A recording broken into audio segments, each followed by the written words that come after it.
up on Fulton today, residents get excited about a new library coming to their community. We'll take you to the groundbreaking ceremony for the Wolf Creek branch. And we'll continue our report on the 2013 assessment notices arriving in the mail. Find out what this means for your property taxes. Fulton Today is next. From the Government Center in downtown Atlanta, you're watching Fulton Today with Shania Chavis. Welcome to Fulton Today, everybody. I'm Shania Chavis. Fulton County voters get a chance to see their wish come true after ground is broken on one in a series of new libraries coming to their community.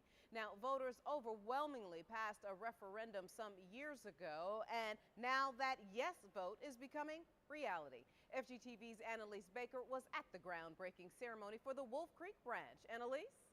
The Wolf Creek Branch Library is the first groundbreaking to happen right here in Fulton County, and it is the first groundbreaking for new libraries to be built right here in the county. But none of this will be possible without the help and the support of Fulton County voters. Some 100 residents, county, and community leaders finally saw the building plans for the long-awaited Wolf Creek branch. This library is particularly significant because it was one of several during the facility master plan that was identified as being very needed because there was no convenient library service in this community. So we're really excited to know that we are soon going to be able to open a library that will fit that niche. Many of the community members at the groundbreaking ceremony voted for the library bond referendum in 2008. Their yes votes secured the over $200 million building program that has two phases. Phase 1 of the master plan includes construction of the Wolf Creek branch, along with a host of new branches, including Milton, Northwest Atlanta, and Palmetto. Phase 2 consists of the renovation of 20 existing libraries. As construction starts, one library board member will take steps to secure the success of the branch. Well, I'm going to be coming to see it, and I'm going to be supporting it. There's a friends group that needs to be developed that supports the library and helps advocate for the special needs in this community. And so we're looking forward to hearing from the committee, from those people, and the people who are actually going to live and work and enjoy the library system. Each branch to be built will be based on a green building design, which makes use of the land around the building. Other key features in the Wolf Creek Library include a meeting space, a toddler area, and even a music room. Something that's definitely needed besides everyone being having to go to Cascade or, to Adams Park or anywhere within those areas. Now we have it right here in our community, so the kids will definitely benefit from it. This library project encompasses the entire county with 7 new branches and 2 current library expansions. Reporting from the future home of the Wolf Creek Branch Library, I'm Annalise Baker for FGTV. Thank you very much, Annalise. Now we'll hear from the district commissioner about the new library later in our district-by-district coverage. Meanwhile, the Board of Assessors held a joint meeting with their colleagues in DeKalb County to finalize this year's property values. The notice reflects your property's appraised value and the estimated property tax amount. Now, a new state law requires that assessment notices be sent to all property owners, and this year some 300,000 property assessment notices are being mailed out. We continue now our report with the Chief Appraiser for Fulton County, Mr. David Fitzgibbon. Sir, welcome back to the show. It's a delight to be here. Now, sir, last week you explained for our viewers exactly what these assessments are and why they are being sent out. Let's now talk a little bit about the values. Now that we see a slow improvement in the housing market and the economy, how will that affect the values? We do see values that are changing. Some will go up, some will go down, but overall on our tax digest this year, we think that there will be relatively little overall change, that we'll see about the same overall value that we had on last year's digest, with some going up and of course some going down. And if a property owner wants to dispute the value that they've been given, what information should they use to dispute that value? Again, appraisal is an opinion of value based on facts. The facts that we have are what's happening in the marketplace and the sales information, the listing data, and that sort of thing. So when we get that data, we look at each individual appeal and each individual property to see if our characteristics of that property are correct, if it seems like the individual data of that property is correct, and then compare it to that neighborhood again. So any information that we have that's different from what we've seen in the public records or in the services such as the MLS services and the commercial reporting services that seems to be different, we would like to have anything that the owner or the appellant has that shows different data so we can compare that with ours and see where there might be an opportunity to make a change. And sir, just how many appeals are pending from previous years? We have no appeals pending on the Board of Assessors level at this point in time from prior years. However, because so many appeals were filed, there are still approximately 10 or 11,000 as of this date that are still pending at the Board of Equalization level. Most of those appeals are from the 2012 assessment notices. The Board of Equalization is going as fast as they can, but of course their process is a little bit different than ours. They do have an in-person meeting with the taxpayer. Those meetings are about every 30 minutes apart, and they are running as many boards to review those as they can. So they're not able to process those appeals as quickly as we can, and that takes a lot longer. And does the backlog of appeals affect the revenues for the county in any way? As far as the effect on the digest, it does have a major effect on the digest in that the law says that a taxpayer is only billed for 85% of the value until those appeals are settled. I think we estimated there are about $11 or $12 million that have not been billed due to the appeals process, and that money is some money that may or may not come in to the county revenue stream until those appeals are settled. And finally, Mr. Fitzgibbon, what steps, if any, is the county trying to take to kind of speed up this process?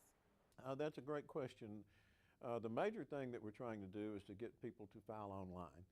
We found that the appeals that were filed online for the 2012 values were processed about 80% faster than the appeals that came into us through the mail.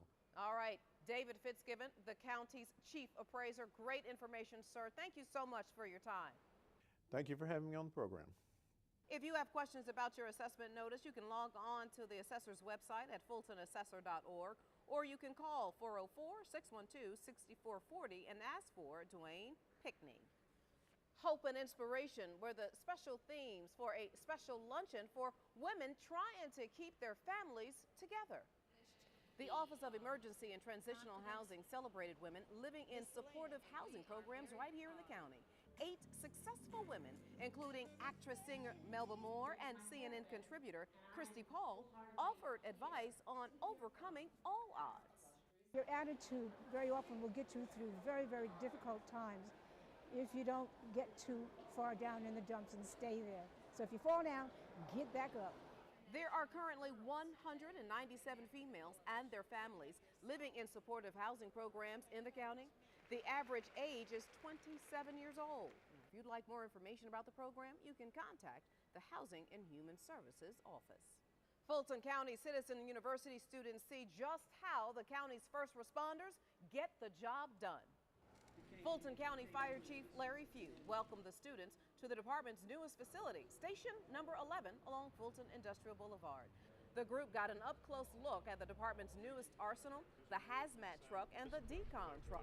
The class got a little interactive when the ground and rescue teams suited up one student and another put on the hazmat gear. By the time the class was over, students were well informed about the fire department and its services. I was surprised to learn that the firefighters and the inspectors and lieutenants and chiefs and everybody they're required to go out and check all the fire hydrants in Fulton County. Wow, that's a lot. That's a lot. So I was really surprised, but it seems like to me, it appeared that's just their job. That's just what they do. And one of the firefighters even said, he said, hey, I want to make sure it's working because I don't want to get out there and it's not. My favorite part was when I got to try on the fire gear, the full suit with the helmet. It was very heavy. And it was eye-opening for me to kind of step into their shoes for a minute to see what that feels like to move around with that kind of gear on. Next week, it's on to the library and cooperative extension services. And still to come, youth commissioners explore the culture and economy of South America's largest country. It's part of our district-by-district coverage next.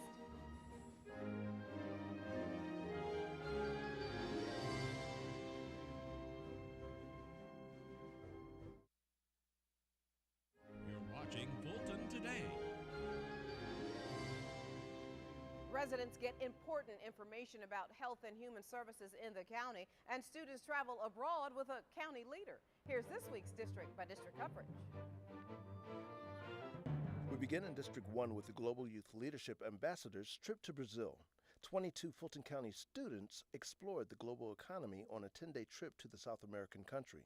Thanks to the generosity of host families, the group visited El Salvador, Recife, and Itamaracá Island.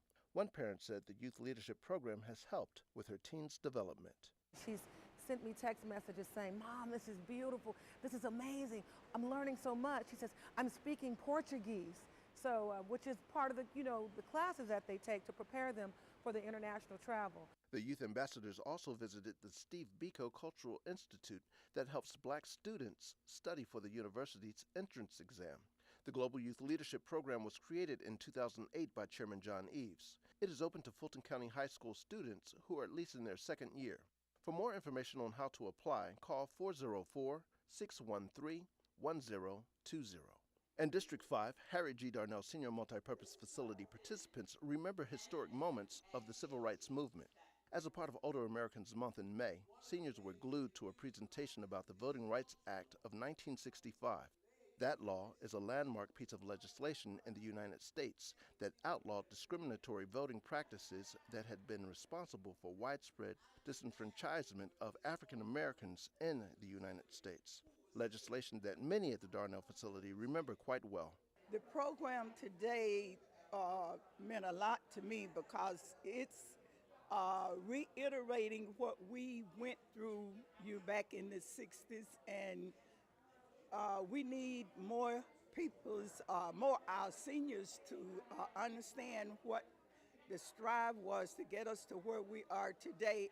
Fulton County Housing and Human Services, the Department of Aging, and the Atlanta Fulton Public Library System all played a part in the event. We look forward each year to the celebration of Older Americans Month, and particularly to Senior University Day, where we have an opportunity to learn more about issues that the community is interested in.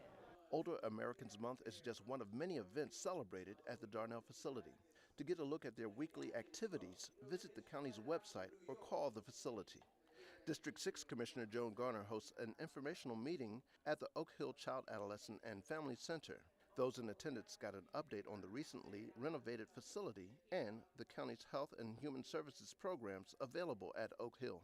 When this center was redeveloped, we promised the community that they would have some say in how we do things here, and to make sure that there is an opportunity for them to be engaged. The Oak Hill Child, Adolescent, and Family Center offers health services and even job placement assistance all in one location.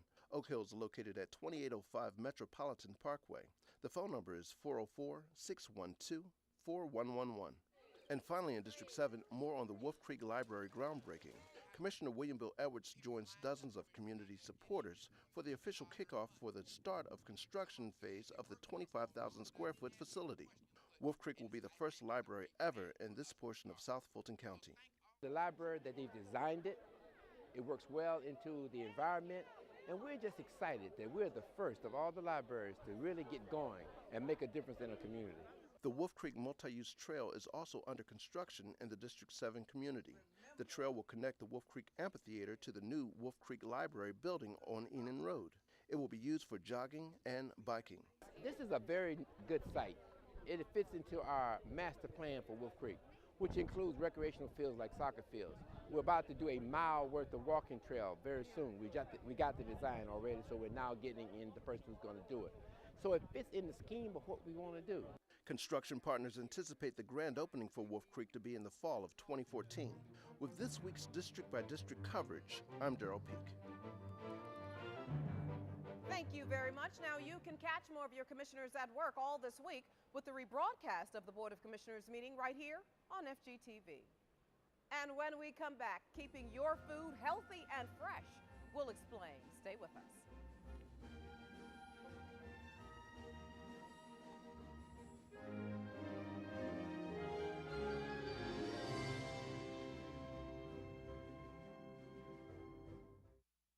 You're watching Fulton Today. Portions of the following segment are part of the Fulton County Common Ground Initiative. Common Ground, the county's comprehensive solution to the problem of health disparities in the community. The seasonal opening of the county's Northside Farmers Market tops this week's Common Ground report. The Riverside Market is another one of the wonderful programs of Cooperative Extension. Here now to tell us all about it is Minya Chester. She is the director. Welcome back to Fulton Today.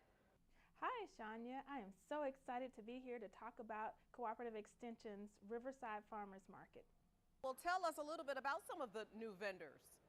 Some of the new vendors include someone who's going to be sharpening knives. We're going to have someone who's there selling honey.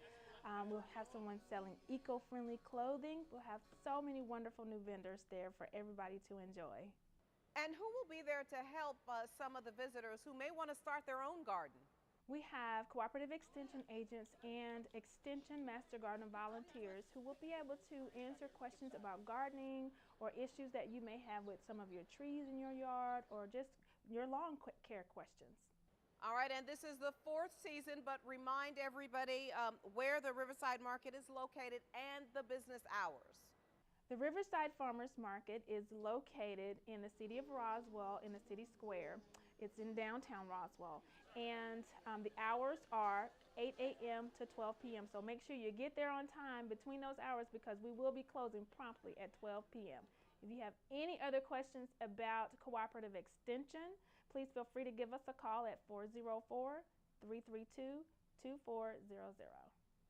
All right, Minya Chester with the Cooperative Extension Office. Great information. This is exciting. Thanks so much.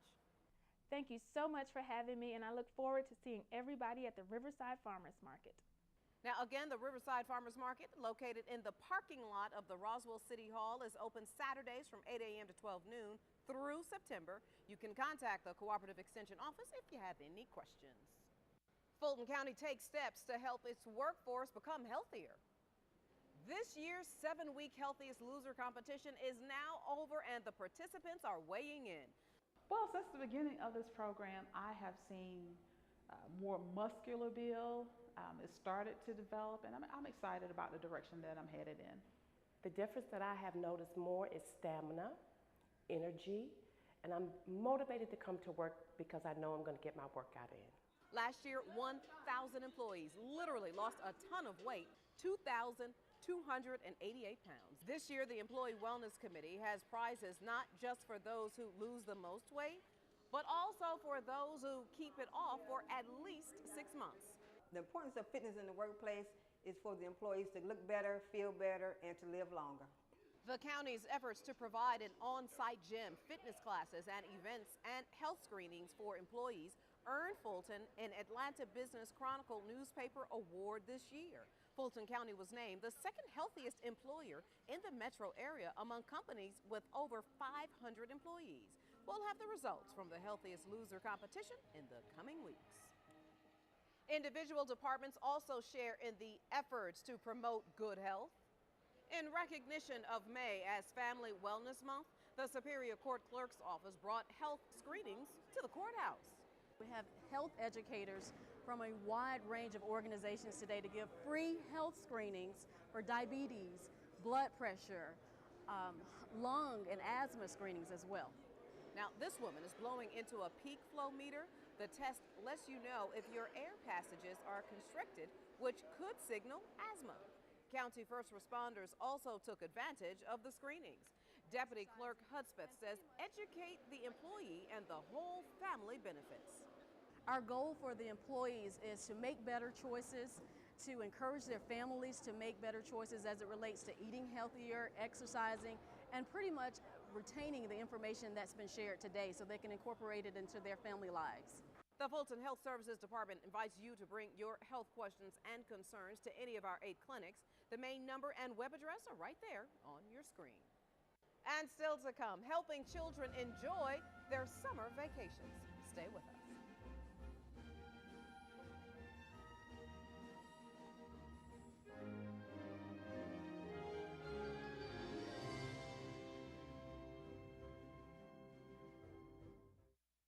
You're watching Fulton Today. Thanks to a county summer camp, some young artists are in the making. Each week, students at the Southwest Art Center try their hands at different art forms. Some dance, some draw, and others act. The class each student chooses prepares them for a weekly performance. Well, to me, I'd say dance. One, I've been taking ballet here when I was younger. And two, dance is something where you can just have fun. The variety of classes help students hone in on their skills. The benefit of this camp is that we get to expose them to arts that they may not get in the educational system. A lot of counties have started to shut down music classes, to shut down art classes. This camp allows them to be creative, express themselves, and to really learn about the arts. Now, the community is invited to attend the free weekly performances every Friday at 4 p.m. To learn more about other programs at any of the county's art centers, you can visit fultonarts.org. Vanilla ice cream, flavored toppings, and sprinkles galore brought children to the OC Branch Library for an ice cream social. The get-together was designed to help the children get to know one another face to face. We decided to host an ice cream social just to celebrate the end of the school year and to encourage children to socialize together as opposed to through text and Facebook and everything else that they use. We want to bring them together more. And with crafts and other activities going on every week, there will be plenty of opportunities for the youth to bond all summer long. You can check out more summer activities by logging on to the library's website. And before we go, our reminder that we'd like to hear from you about the stories and programs right here on FGTV. Go to our website to take a survey, or you can email or call us. The number 404-612-8317. The email address is fgtv.feedback@fultoncountyga.gov. You can also follow us on twitter.com/FGTV, friend us on Facebook, and watch us on YouTube. Well, that does it for this edition of Fulton Today. I'm Shania Chavis. Thank you for joining us. Join us each week for news around and about Fulton County.